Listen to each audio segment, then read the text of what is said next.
샬롬 반갑습니다. 사랑하는 우리 화구 공동체 임원 리더 여러분, 69절 성경 암송 공부 시간입니다.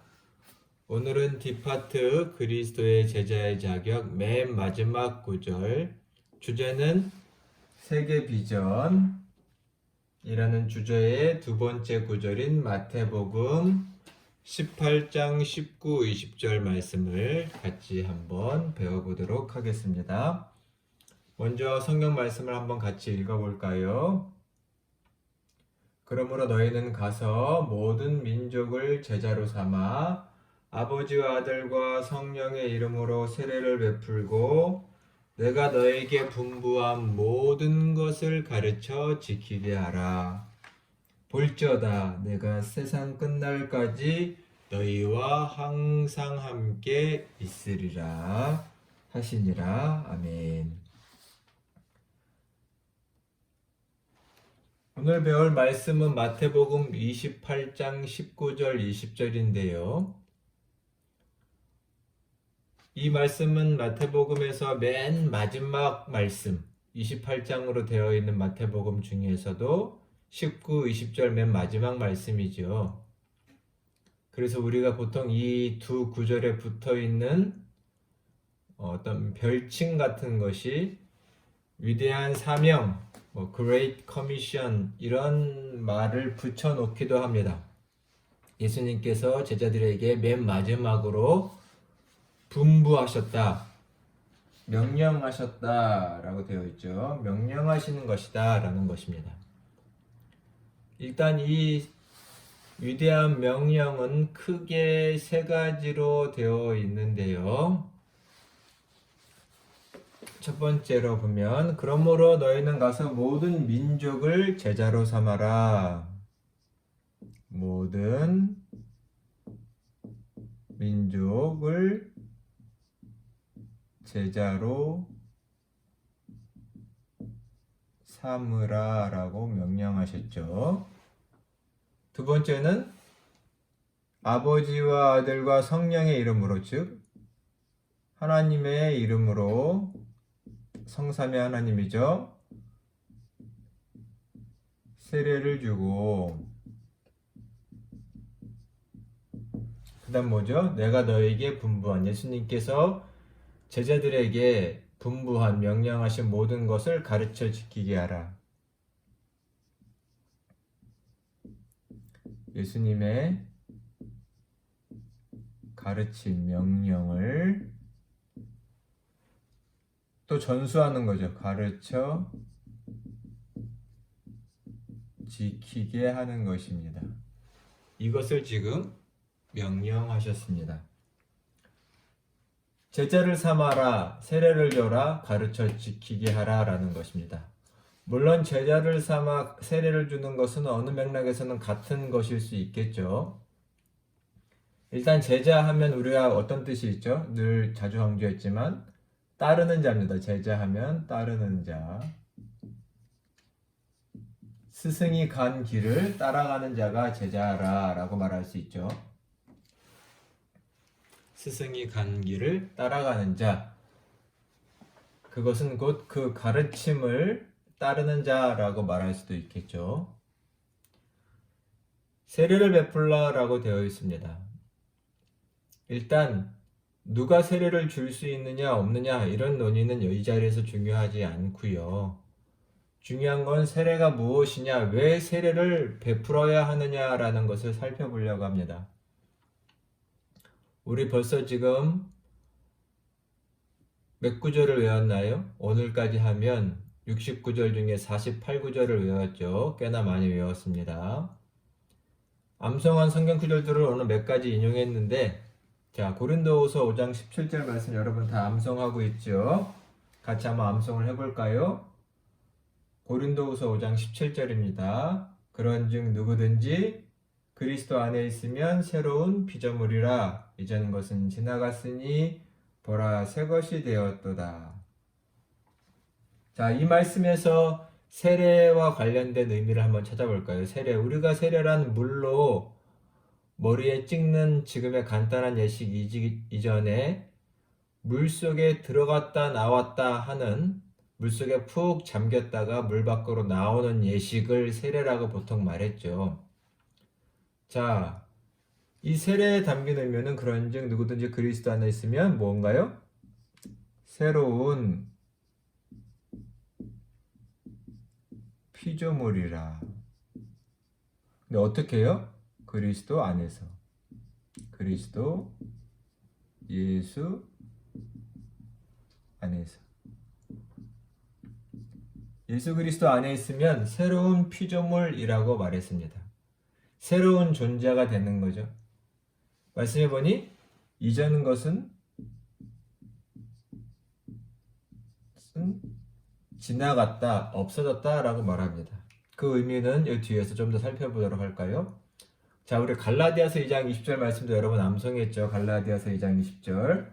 자, 다시 한번 같이 암송해 볼까요?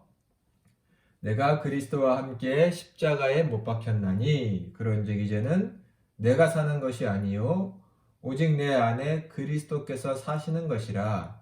이제 내가 육체 가운데 사는 것은 나를 사랑하사 나를 위하여 자기 자신을 버리신 하나님의 아들을 믿는 믿음 안에서 사는 것이라. 다 암송하셨죠? 자, 이 말씀에서 보면 또 세례의 의미가 있는데요. 물속에 들어갔다 나왔다 하는 의미. 물속에 들어갔다라는 것은 무엇이고 물 밖으로 나왔다라는 것은 무엇인가? 사람이 물속에 들어가면 숨을 쉴 수 없고 죽죠. 즉 세례에서 물속에 들어갔다는 것은 죽었다라는 것을 의미하고 물 밖으로 나왔다라는 것은 다시 살게 되었다라는 것을 말합니다. 갈라디아서 2장 20절에 보니 내가 그리스도와 함께 십자가에 못 박혔다라고 되어 있죠. 죽었다라는 말입니다. 내가 그리스도와 함께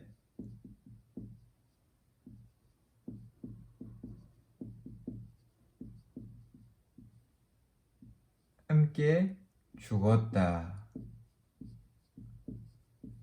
또 그 다음 말이 있죠. 어떤 말인가요? 이제 내가 육체 가운데 사는 것은 나를 사랑하사 나를 위하여 자기 자신을 버리신 하나님의 아들을 믿는 믿음 안에서 사는 것이다. 즉 믿음이 없던 나는 죽었고 다시 하나님을 믿는 자로 산다. 다시 살게 되었는데 하나님을 믿는 자로 살게 되었다. 이런 의미가 세례 속에 담겨 있습니다. 더 구체적인 의미는 우리가 로마서 6장을 통해서 살펴볼 수 있는데요.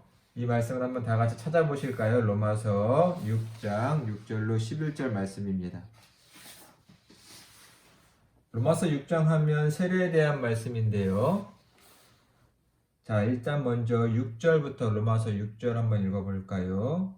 우리가 알거니와 우리 옛사람이 예수와 함께 십자가에 못 박혔다. 여긴 조금 더 구체적으로 말하고 있죠. 그리스도와 함께 십자가에 못 박혔는데 여기서 로마서 6장에서는 옛사람이라고 되어 있습니다. 자, 이 옛사람이 무엇인지 좀 살펴볼까요?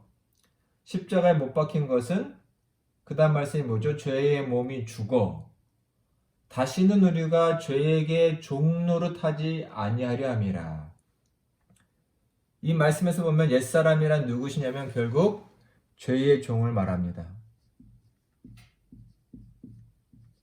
죄의 종이란 죄가 주인이라는 말이죠. 죄가 시키는 대로 하는 일을 하는 사람을 죄의 종이라고 말할 수 있죠. 그것이 우리의 옛사람, 옛 모습이었습니다. 이 옛사람이 그리스도 안에서 죽었다라는 것입니다. 죄의 종은 죽었다. 자, 11절 읽어볼까요? 그래서 이와 같이 너희도 너희 자신을 죄에 대하여는 죽은 자로 그리고 그리스도 예수 안에서 어떻게 해요? 하나님에 대하여 살아있는 자. 예수 안에서 하나님께 살아있는 자로 여겨라. 이것은 무엇을 말할까요? 하나님께 살아있다는 것은 하나님께 반응한다는 것이고, 이것은 그분의 뜻에 순종한다는 말일 것입니다.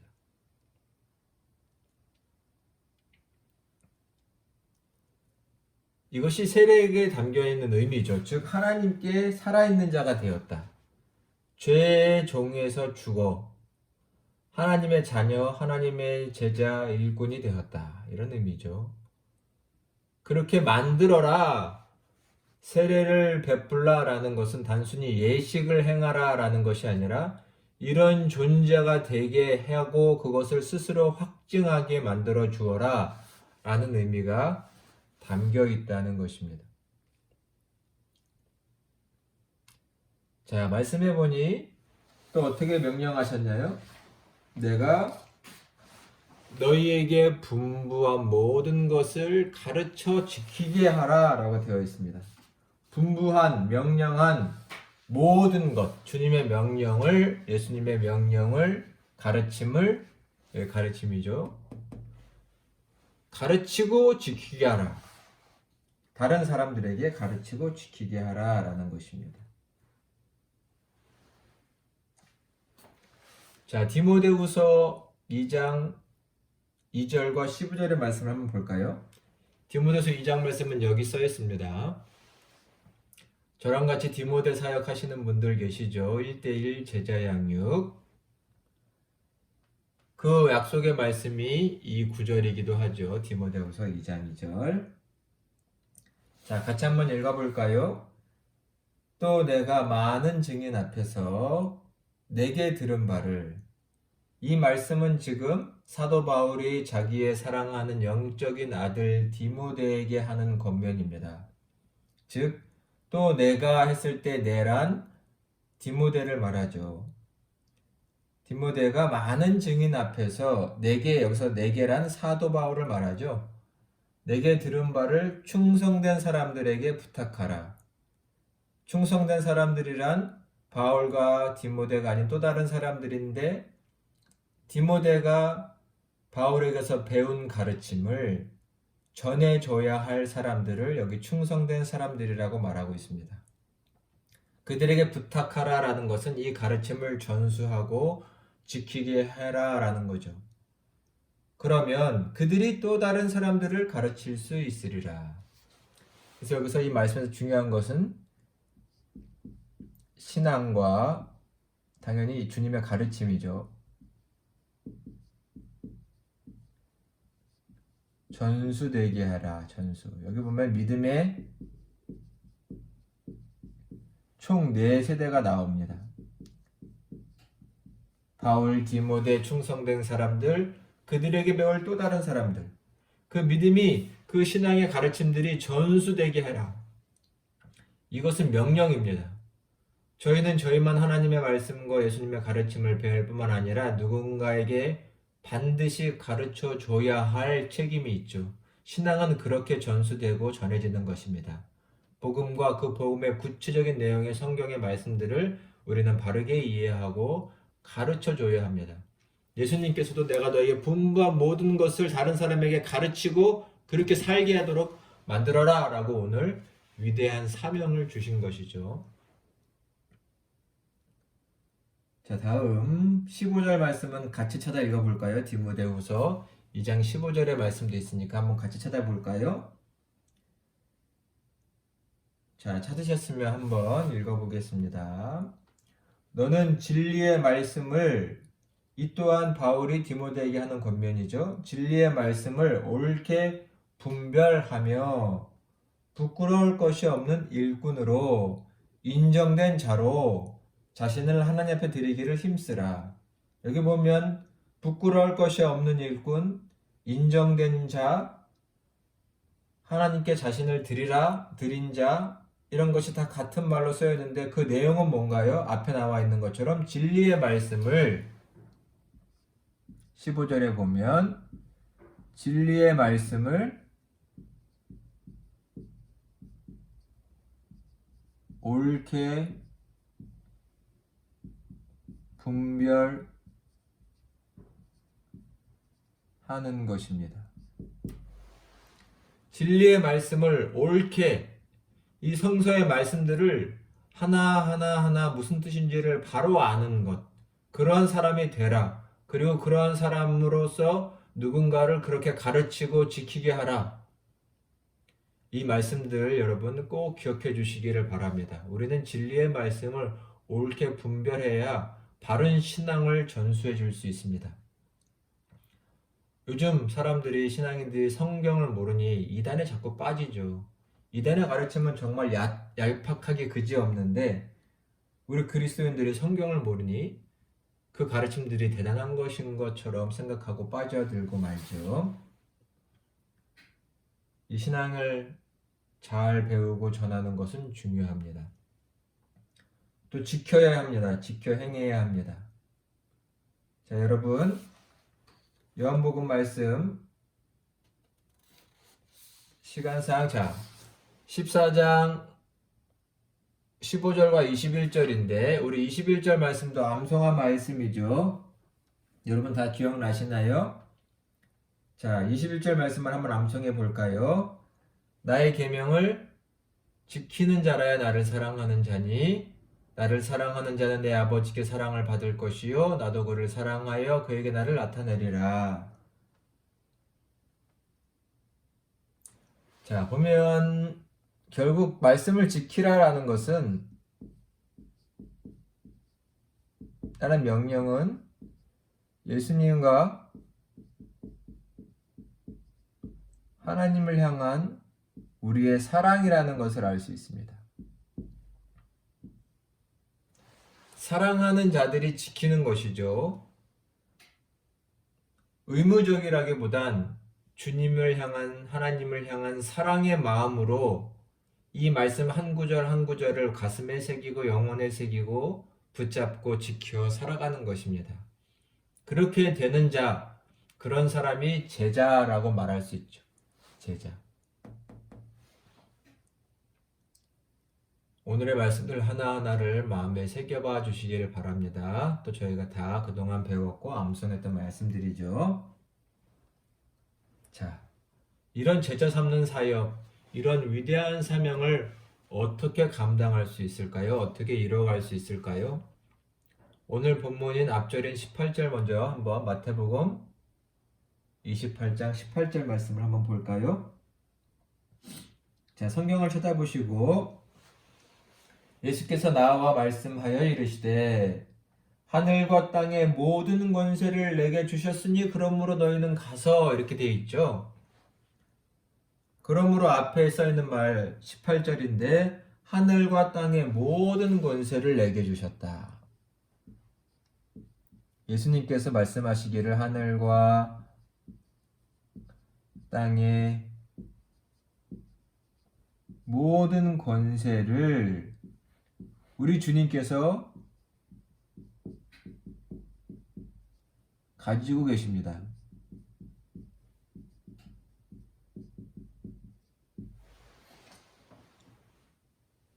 그러니 우리는 이 예수님의 권세, 이 능력, 권세 능력이죠.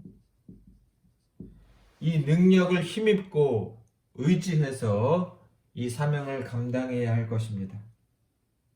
20절에 뭐라고 말씀하시나요? 내가 너에게 분반 모든 것을 가르쳐 지키게 하라. 그리하면 내가 세상 끝날까지 너희와 항상 함께 있을 것이다. 이 능력이 함께 하실 것이다. 세상 끝날까지 함께 할 것이니 이 예수님의 능력을 믿고 따라오라 라는 말씀입니다. 제자의 삶은 이런 것이 확실합니다. 우리가 주님의 말씀과 사명을 받들어 지켜 행하려고 할 때 그 모든 과정에서 우리와 함께 하시는 예수님의 능력과 그 권세를 경험하며 사는 것이죠. 반대로 이 사명을 감당하려고 하지 않는 자는 예수님의 이 권세와 능력을 경험할 길이 적어집니다. 꼭 명심하시기를 바랍니다. 자, 마지막으로 우리 사도행전의 말씀 18장 9절과 10절 말씀을 같이 한번 읽어볼까요? 사도행전 18장 9절 10절입니다. 이 말씀은 사도 바울이 고린도 지방에서, 우리 성경에 보면 고린도 전후서가 있죠. 고린도 지방에서 전도하고 선교했을 때 하나님께서 사도 바울에게 주신 말씀입니다. 그 지방이 이방 지역에서 전도한다는 것이 결코 쉬운 일이 아니었죠. 그때 밤의 환상 가운데 주님께서 사도 바울에게 주신 말씀입니다. 같이 읽어볼까요? 밤에 예수께서 환상 가운데 바울에게 말씀하시되 두려워하지 말며 침묵하지 말고 말하라, 복음을 전해라 라는 것이죠. 10절입니다. 내가 너와 함께 있음에 어떤 사람도 너를 대적하여 해롭게 할 자가 없을 것이니 이는 이 성 중에, 고린도 성이죠, 내 백성이 많음이라. 아멘. 자, 중요한 말씀 나왔죠. 예수님께서 9절에 보니까 복음을 전하면서 두려워하지 말아라,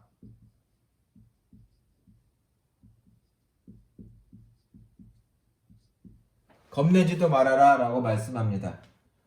두려워하면 우리 침묵하게 되죠. 근데 두려워하지도 말고 침묵하지도 말아라. 왜냐하면 10절에 보니까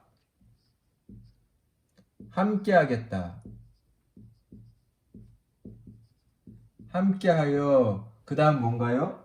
어떤 사람도 너를 대적하지 못하게 하겠다. 이것은 지키심을 말하죠. 지키시고 그 사역을 끝까지 감당할 수 있도록 도와주시겠다라는 말씀입니다. 이 성 중에 내 백성이 많다. 그러니 너는 그 백성들을 하나하나 구원해내라 라는 말씀입니다. 내가 너와 함께하여 이 일을 감당할 수 있도록 해주겠다라고 하십니다. 우리는 우리와 함께 하시는 이 사명을 감당할 수 있도록 하시는 이 주님의 능력을 힘입어서 이 사역, 이 위대한 사역을 감당해 가는 것입니다. 자, 오늘 말씀의 내용을 한번 마지막으로 정리하고 마칠까요? 이 마태복음 28장 19, 20절은 마태복음의 맨 마지막 말씀으로 우리는 보통 이것을 위대한 사명이라는 제목을 붙여서 말합니다. 내용은 뭔가요? 모든 민족을 제자로 삼아라. 세례를 그들에게 주어라. 그리고 그들을 가르쳐서 지키게 하라. 세례란 그리스도 안에서 새로운 피조물이 된 것이죠. 암송한 말씀. 그리스도와 함께 죽고 함께 산 자가 되는 것입니다. 더 구체적으로는 옛사람, 죄의 몸이 죽은 것이죠. 죄의 몸이 죽어서 이제는 죄에게 종노릇하지 않고 하나님께 살아있는 자, 하나님의 뜻에 순종하는 자가 된다라는 말씀입니다.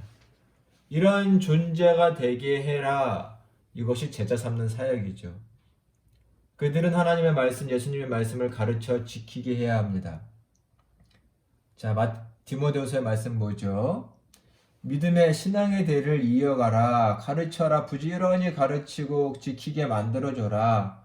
그러려면 우리는 하나님의 말씀을 옳게 분별하는 인정된 자, 부끄러울 것이 없는 일꾼이 되어야 합니다. 사랑하는 여러분, 정말 이 성서의 말씀들 배운 것들 잘 기억해주고 특별히 이런 시간들을 통해서 암송한 말씀들 다시금 꼭 마음에 새겨서 잊지 않도록 해주시기를 바랍니다. 여러분의 평생의 신앙의 자산이 될 것입니다. 말씀을 지킨다는 것은 예수님과 하나님을 사랑하는 것을 말합니다. 나의 계명을 가지고 지켜야 사랑하는 것입니다.